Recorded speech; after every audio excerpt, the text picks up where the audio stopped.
Okay, students' averages are normally distributed with a mean of 50 average and a standard deviation of 5 average. So basically the mean determines the rest of the components. So it goes, mean and then 1 standard deviation, 2, 3, and then so on. And since it has a standard deviation of 5, it would increase this way because it's positive by 5 each time and decrease by 5 this time because it's negative. So these 3 percentages are very important and determine the information that you need. So let's say the people get an average from 55 to 65, that would be the 68% because it's in between. If someone gets an average from 50 to 70, that would be the 95, and if someone got an average from 45 to 75, that'd be the 99.7. This is the data of 30 different students, and they said how many TVs they have in their household. So basically, to make a dot plot, you would go through each number 0 through 9 and see how many kids have 0 to 9 TVs, and you would just put a dot for each one that you tally. And then for the box plot, it's basically your 5-number summary. So this would be your minimum, and this would be your Q1, your median, your Q3, and then your maximum. And then for the histogram or whatever, this one is skewed right. So 0. Okay, just keep going. 0 to 2, it'd be 8. What did she say then? I have no idea. She said something about pizza. Okay, keep going. Okay, this one's 0 to 2, so that'd be 8, and you have to graph it that way. So I should have gone a little bit lower than that. And then 15 and 6 and 1. So why is it skewed right even though it's a little to the left? It's skewed right, it's a little to the left because that's the way it goes down. So it goes the way it falls. Yeah, the way it falls. Like a little hill. And is it unimodal or is it? Unimodal. It's unimodal. I mean by adding all the 30 numbers together, the TVs, right? And we divided by 30, that's how we got the mean.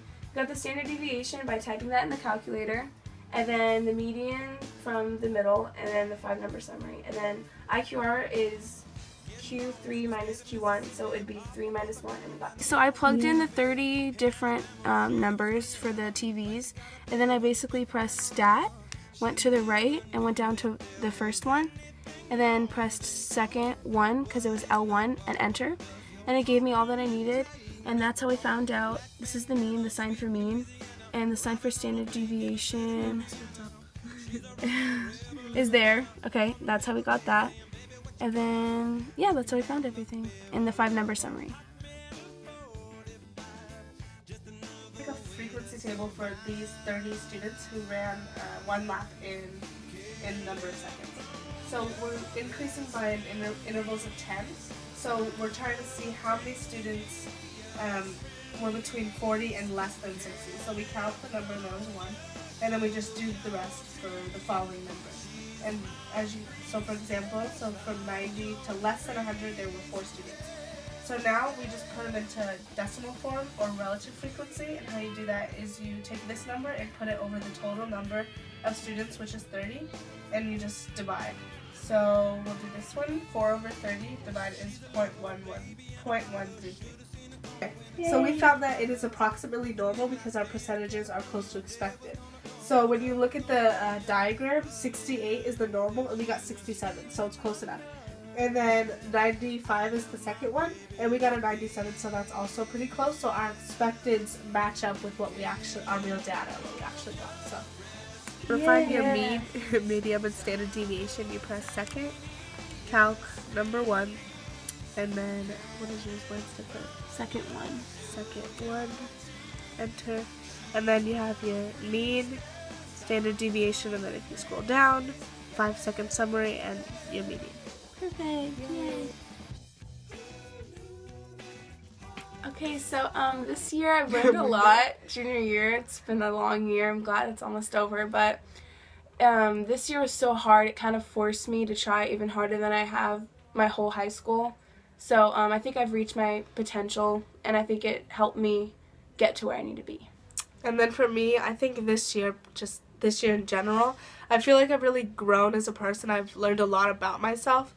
I feel like I've I feel like a completely different person than last year. I just feel more confident about myself. I just feel a lot better about myself, and I feel like I am who I'm supposed to be now. I don't know if that makes sense. Yeah, but I get what you mean. like I've just changed as a person for the better, and I'm just discovering like who I am, and like you're yourself, not everyone you see around you. yeah, like I've definitely grown as a person this year. So Yeah, and thanks Suhu for all these fun videos. We're Yeah, gonna miss thanks. it. Love ya.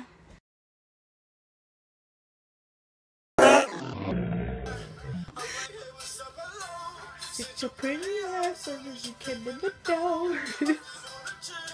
Peace. Restaurant.